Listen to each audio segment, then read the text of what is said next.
आएगा कि मैं हॉस्टल हूं, मेरा रूम नंबर ये है, that is my room number and I have that much of clothes which I want to be a laundry.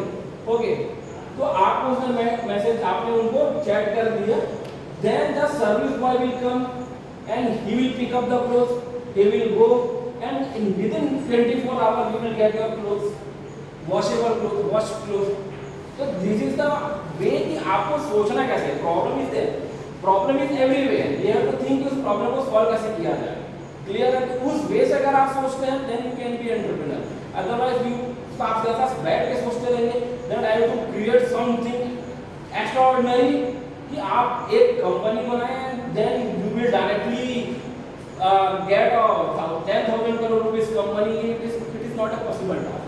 Initially you have to start with some basic problems which everyone is facing.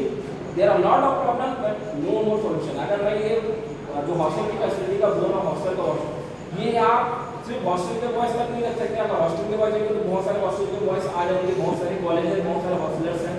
Even जो candidate जो job कर रहा है, जो rent पे रह रहा है, उनके लिए भी सेम इश्यूज हैं that they have to wash their clothes और 100 to 120 150 is not that much amount कि वो उसमें, क्योंकि उनके 2 से 3 घंटे जा रहे हैं।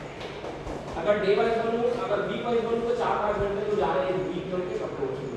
तो ये एक सोल्यूशन निकाल सकते हैं।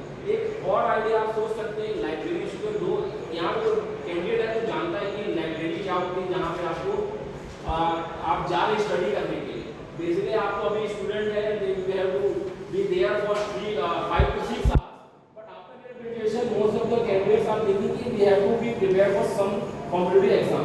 For that what they do, they are using the libraries, because in home environment when you are going to study maybe you are not that much motivated और एक comfort zone रहेगा, तो you have to come out from the comfort zone।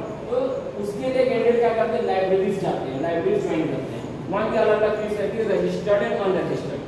अगर आप registration कराते हैं और registered seat रखते हैं तो उसके लिए एक अलग चार्ज है, अनरजिस्ट्रेशन के लिए एक अलग चार्ज है।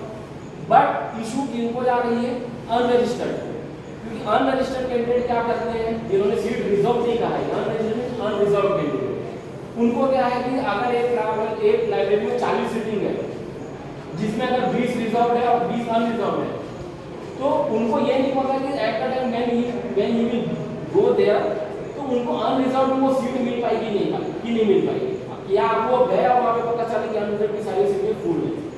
तो on that condition again you can develop an app which आपको वो जो आपको बता पाएगा, लाइक मूवीज में होता है, आप थिएटर जाने से पहले आप देख सकते हैं कि कौन कौन सी सीट बुक है, उसके हिसाब से आप सीट बुक करते हैं।